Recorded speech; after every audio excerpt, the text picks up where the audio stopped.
आदाब नाजरीन, खबरनामे में आप सभी का खैर मकदम। मैं हूं सैयद अहमद जीला। नवीन पटनायक 5वीं मर्तबा वजीर आला के ओहदे का 29 मई को हलफ लेंगे। पटनायक को बीजेडी के अरकान असेंबली के इजलास में लीडर मुंतखब किया गया है। पटनायक ने 112 सीटें हासिल की हैं।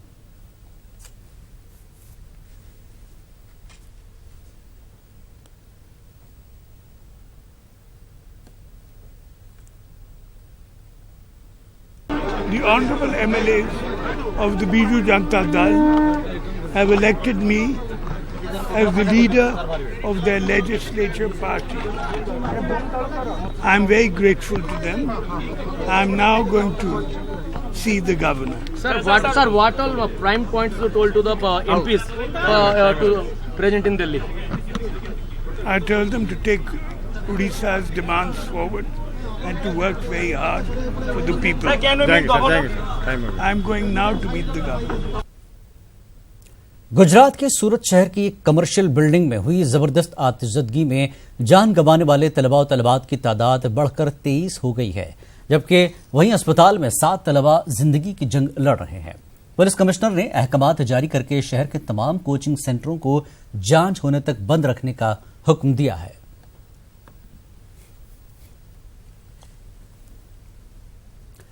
कांग्रेस लीडर हार्दिक पटेल ने सूरत आतिशबाजी हादसे पर अफसोस का इजहार किया। उन्होंने इस हादसे के लिए हुकूमत को जिम्मेदार करार दिया। हार्दिक ने इस हादसे के कसूरवारों पर कार्रवाई करने के लिए 12 घंटों का वक्त दिया है। इसके बाद अनशन करने का इंतबा दिया। ये सूरत में स्मार्ट सिटी का एक जीता जागता उदाहरण साबित हो चुका। हार्दिक 4वीं मंजिल तक अगर फायर ब्रिगेड नहीं पहुंच सकता तो उसका मतलब ये साबित हो गया। 40 मिनट के बाद हार्दिक यहाँ पर गाड़ी पहुंची, उसका पानी भी नहीं था उनके पास। 40 मिनट के बाद पहुंचे लेकिन पानी भी नहीं था, तो उसका मतलब वही हुआ ना कि बच्चों की जान सरकार की बेदरकारी की वजह से। जो ट्यूशन संचालक थे उनको अरेस्ट किया गया, लेकिन कहीं ना कहीं ये जो पूरा मामला है कहीं ना कहीं दबाने का मामला हुआ है। आप ट्यूशन संचालक को अरेस्ट क्यों किया है? आपने उनको क्यों अरेस्ट नहीं किया जिन्होंने बिना अवैध तरीके से बिल्डिंग बांधा, जिन्होंने ट्यूशन क्लासेस ऊपर खड़ा किया? तो कहीं ना कहीं सरकार ये चाह रही है कि जो सरकार के 60 गांठ में लोग हैं उनको अरेस्ट न किया जाए और जो किसी को भी अरेस्ट करके इस मामले को रफा दफा किया जाए। मैंने बोला है कि 12 घंटे में अगर मेयर और फायर ब्रिगेड के अधिकारियों पर कार्रवाई नहीं हुई तो मैं अनशन पर बैठूंगा। एमआईएम सदर असदुद्दीन ओवैसी ने गौरक्षकों की बढ़ती गुंडागर्दी पर तशवीश का इजहार किया। उन्होंने कहा कि वजीर आजम नरेंद्र मोदी अक़लियतों की तरक्की के लिए संजीदा नहीं है। उनके कहने और करने में फर्क है। वो सिर्फ ज़बानी बयानबाजियां करते हैं। गैंग है, इनको जब से बीजेपी पावर में आई है ये एक भस्मासुर बन चुके हैं और ये एक दिन बीजेपी को ले डूबेंगे और यकीनन ये होने वाला है। आप अंदाज़ा लगाइए कि एक तरफ तो प्राइम मिनिस्टर कहते हैं कि सेकुलरिज्म का निखाब बेनिखाब हो गया, मगर ये क्या है फिर? ये लोग जो मार रहे हैं ये कौन है? ये पूरे जो मध्य प्रदेश में जो वाकया हुआ जिसका वीडियो निकला, ये पूरे के पूरे तो मोदी को वोट दिए ना। ये 100% मोदी के वोटर्स हैं। उनके फेसबुक सोशल मीडिया के पर जाकर देखिए किसकी तस्वीर लगी हुई है। असदुद्दीन ओवैसी की तो नहीं लगी हुई है ना। ये तो पूरे के पूरे ओपनली कह रहे हैं कि हम बीजेपी आरएसएस संघ और मोदी के वोटर हैं। तो यही वजह है, ये रुकने वाला नहीं है। मैं आपको याद दिला रहा हूं कि जब नतीजे आए मैंने मीडिया के सामने कहा था कि इनकी कामयाबी के बाद मॉब लिंचिंग जारी रहेगी, खत्म नहीं होगी। इनकी कामयाबी के बाद गाय के नाम पर लोगों को मारा और पीटा जाएगा। ये रुकने वाला नहीं है, आगे बढ़ेगा। क्योंकि ये जो संगठन है, जो ऑर्गेनाइजेशन है, इनको लगता है कि भाई हम जीत कर आ गए और हमको पूरा इख्तियार है, अब हम जो चाहे करेंगे, इनको कोई नहीं रोक पाएगा। वजीर आजम, प्रधानमंत्री, प्राइम मिनिस्टर ये कह रहे हैं कि फियर है, तो मेरी पहली उनसे रिक्वेस्ट है कि वो योगी आदित्यनाथ से कहें कि वो अली को भी मानना शुरू कर दें। बिलीफ के तौर पर नहीं बल्कि हिंदुस्तान के इस कॉम्पोजिट कल्चर के तौर पर उसको मानना शुरू करें। दूसरा, प्रधानमंत्री खुद अपने पार्टी से और अपने लोगों से कह दें और अपने आप को भी ये कह दें कि मुसलमानों का अपीजमेंट नहीं हुआ। ये बात आप मान लें कि अपीजमेंट नहीं हुआ। तीसरा, अलीगढ़ मुस्लिम यूनिवर्सिटी जामिया मिलिया का माइनॉरिटी कैरेक्टर आप क्यों मुखालिफत कर रहे हैं? चौथा, अगर आप मानते हैं कि मुसलमान तालीम में पीछे हैं तो आप डिमांड ड्रिवन कर दीजिए स्कॉलरशिप को, जिसका स्टैंडिंग कमेटी मुतालबा कर रही है। तो प्रधानमंत्री कितने कॉन्ट्रडिक्टरी बात करते रहेंगे? ये तो ओपन कॉन्ट्रडिक्शन है। और अगर वो समझ रहे हैं कि इस तरह की बातचीत करने से कुछ वो मैसेज दे रहे, नहीं दे रहे मैसेज, वो एक्सपोज हो चुके हैं। बोलते एक हैं, करते एक हैं। तो ये तो कोई नई बात नहीं है, तो उनको बोलने की आदत है, बोलते रहेंगे। वाईएसआर कांग्रेस पार्टी के सदर वाईएस जगनमोहन रेड्डी ने आज दिल्ली में वजीर आजम नरेंद्र मोदी से मुलाकात की। जगनमोहन रेड्डी खुसूसी तैयारी के जरिए आज सुबह बेगमपेट एयरपोर्ट से दिल्ली रवाना हुए। जगन ने वजीर आजम की क़यामगाह पहुंचकर नरेंद्र मोदी से मुलाकात की। आम इंतखाबात में शानदार कामयाबी पर जगनमोहन रेड्डी ने वजीर आजम को मुबारकबाद दी और 30 मई को होने वाली हलफबरदारी तकरीब में शिरकत की मोदी को दावत दी। तकरीबन 1 घंटा 20 मिनट तक जारी रही इस मुलाकात के दौरान रियासत की मौजूदा सूरत हाल पर बातचीत के अलावा आंध्र प्रदेश को खुसूसी रियासत का दर्जा देने और तकसीम रियासत के कानून पर अमलावरी पर बातचीत हुई। इस मौके पर विजय साई रेड्डी के अलावा वाईएसआर कांग्रेस पार्टी के चंद अरकान पार्लियामेंट भी मौजूद थे।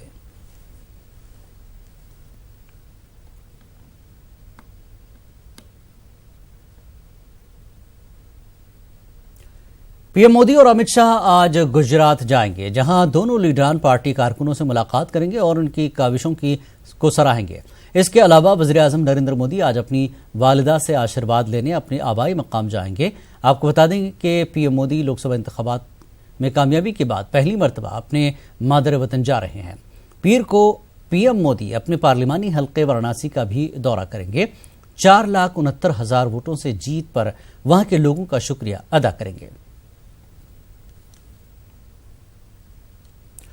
पीएम मोदी आज गुजरात के अहमदाबाद जाएंगे। अहमदाबाद में बीजेपी का दफ्तर मुस्लिम बस्ती में है। यहां इन मुसलमानों का कहना है कि हम मोदी की हमेशा हिमायत करते रहेंगे। इन लोगों का यह भी कहना है कि मोदी फिर से पीएम बन गए तो इसका मतलब कुछ अच्छा ही होगा।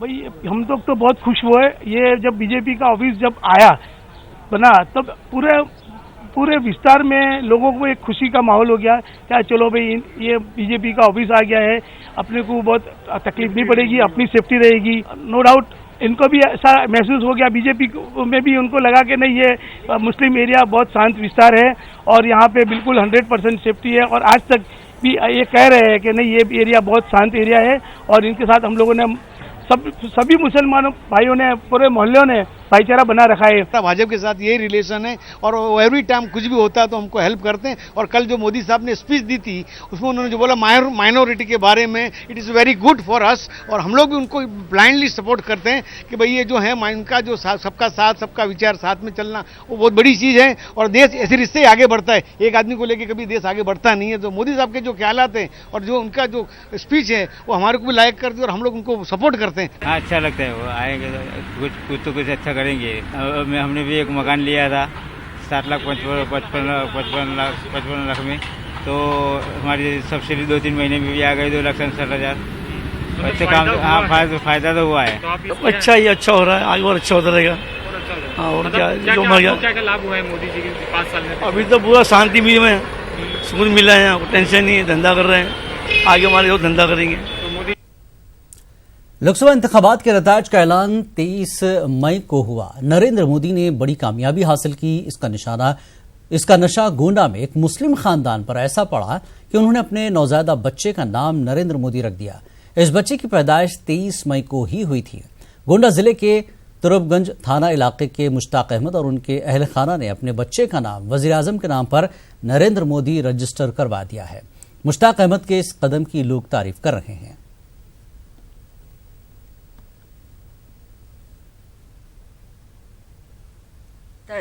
खुश हैं और क्या, इसीलिए मैंने रख दिया नरेंद्र मोदी नाम, हमें पसंद था, उनके काम से हम सब लोग खुश हैं।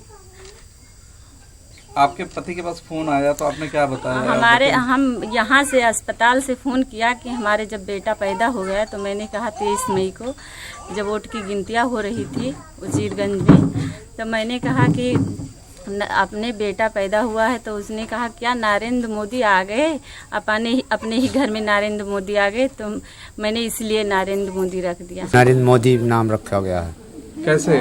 कैसे कि जिस दिन वोट गिना जा रहा था उससे बहुत बम्फर वोट से जीत रहे थे, उसी खुशी में। और ये जब पैदा हुआ तब ये इसका माँ जो है इसके बाप के पास फ़ोन किया तो कहें क्या नरेंद्र मोदी आ गए है। तो नरेंद्र मोदी नाम रख दिया गया। गुजरात के जमालपुर में मौजूद ये वो घर है जहां कभी वजीर आजम नरेंद्र मोदी किराए पर रहा करते थे। ये वो घर है जहां से नरेंद्र मोदी आरएसएस के लिए भी काम करते थे। न्यूज 18 टीम ने वजीर आजम के घर का जायजा लिया है।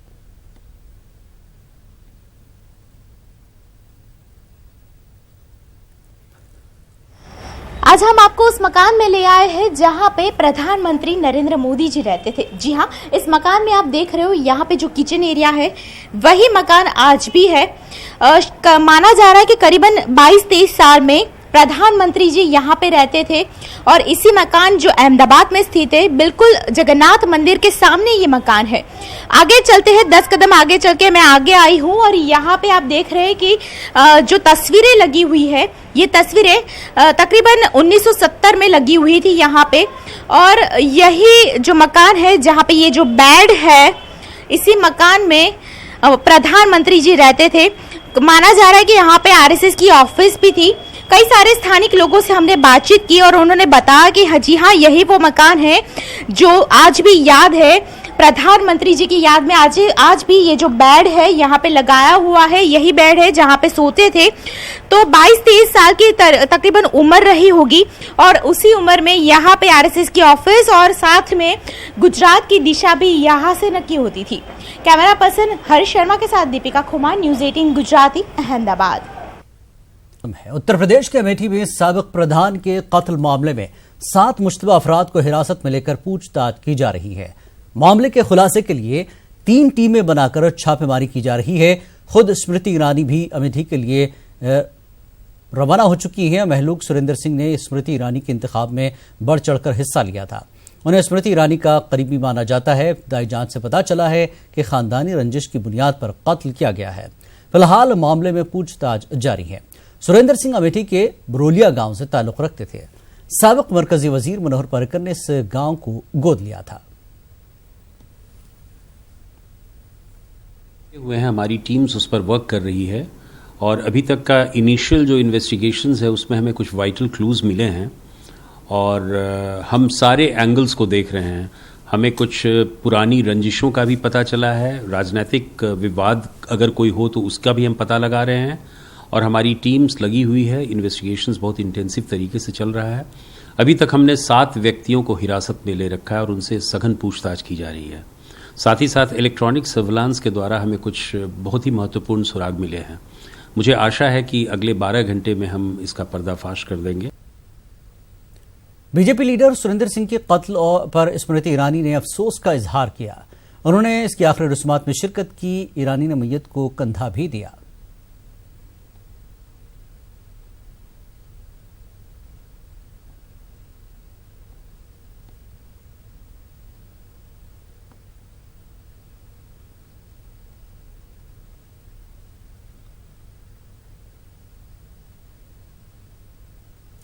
अमेठी में बीजेपी कारकुन के कत्ल मामले ने अब सियासी रूप इख्तियार कर लिया है। बीजेपी लीडर रीता बहुगुणा जोशी ने इशारों ही इशारों में इस हादसे का जिम्मेदार कांग्रेस को ठहराया।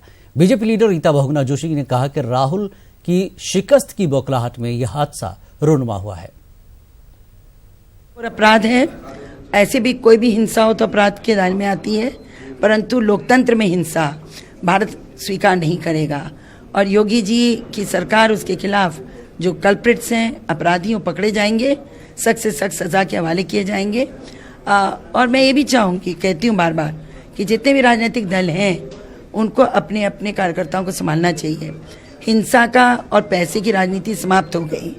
अब हिंसा से आप ना किसी का दिल जीत सकते ना वोट, और उनको समझाएं, रोके। आपको क्या मान रहे हैं, जिस तरह से राहुल गांधी वहाँ पे हार गए, कहा जा रहा था कि कांग्रेस की पुश्तैनी सीट है, तो बौखलाहट में इस घटना को अंजाम दिया गया है? निश्चित रूप से ये तो यह है कि हम क्यों हारे। मैं ही नहीं कहती राहुल जी का हाथ इसमें होगा, परंतु उनके अगर काडर की हिम्मत पड़ी है तो उससे अपने आप को अलग करके और संदेश अपने कार्यकर्ताओं में जाना चाहिए कि लोकतंत्र में हिंसा नहीं होती। अमेठी में बीजेपी कारकुन के कत्ल पर कांग्रेस लीडर प्रमोद तिवारी ने कहा कि मरकज और रियासत में हुकूमत बीजेपी की है। अगर अब भी बीजेपी कारकुनों का कत्ल हो रहा है तो आम आदमी कैसे महफूज रह सकता है? वरिष्ठ नेता प्रमोद तिवारी जी हैं। सर, अमेठी में एक पूर्व ग्राम प्रधान की गोली मारकर हत्या कर दी गई है, उसके बाद आरोप प्रत्यारोप का दौर शुरू हो गया है, कैसे देखते हैं आप इसको? देखिए,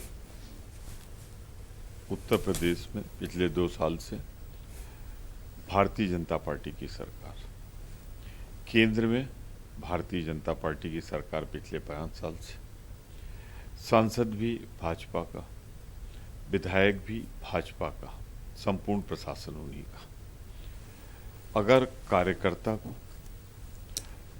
नृशंसता पूर्वक हत्या की जाती है और उसे नहीं बचा सकती है, तो सामान्य जनों की हालत क्या होगी इस सरकार में अंदाजा लगा सकते हैं।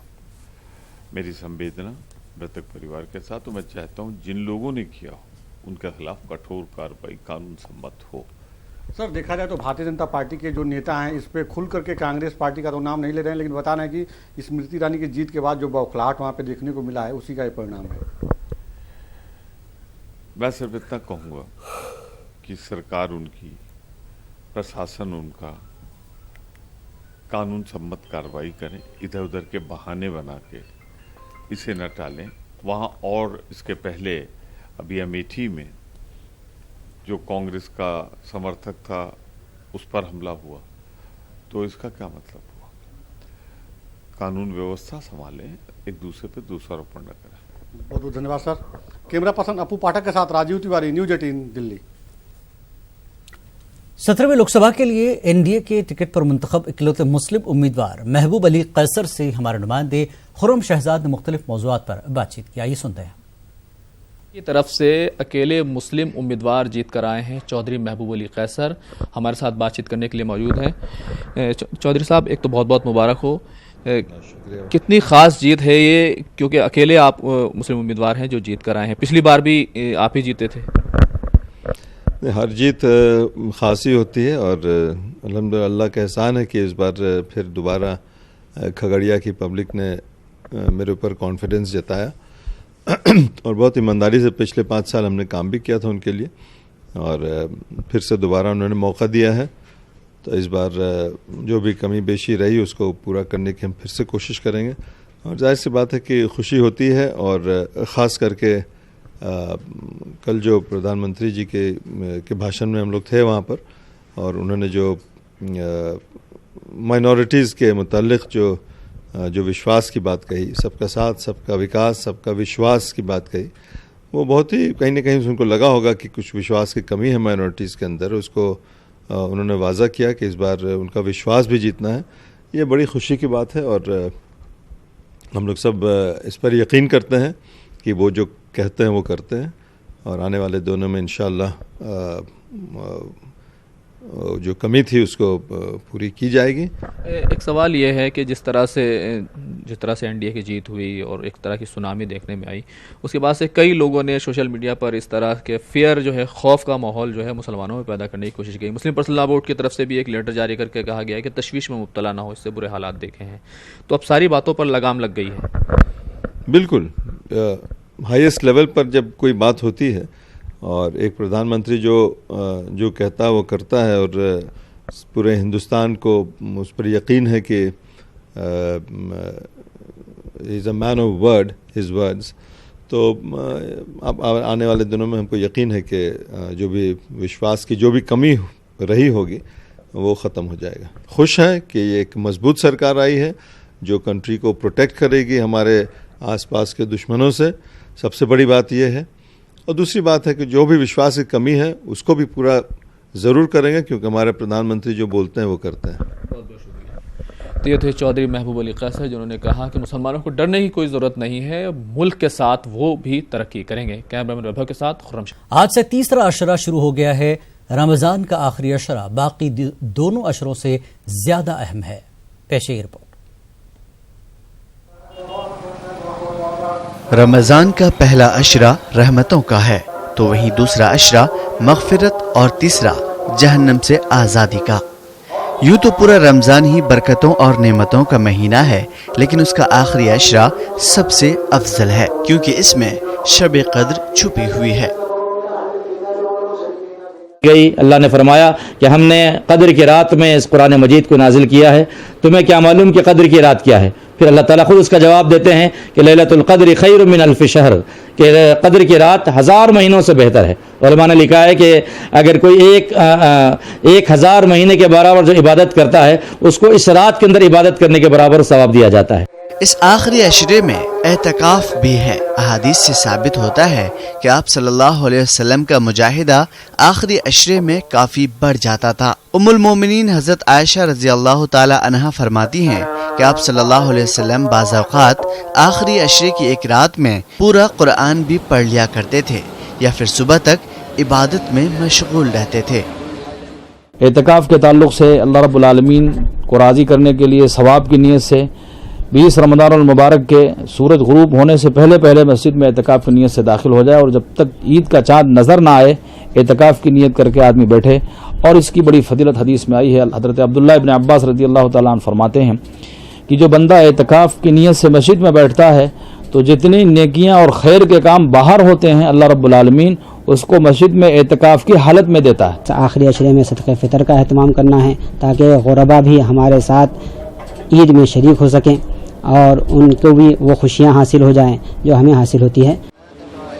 इस मौके पर उलमाए किराम ने उम्मत मुस्लिमा से गुजारिश की है कि इस आखिरी अशरे में बाज़ारों में ख़रीदारी में वक्त गुजारने के बजाय क़ुर्ब इलाही तलाश करने में मसरूफ़ रहें। क्या पता अगला रमज़ान फिर नसीब हो या न हो। न्यूज़ 18 उर्दू के लिए गुलबर्गा से जवाद मीर की रिपोर्ट। खबरनामे में फिलहाल इतना ही। आदाब।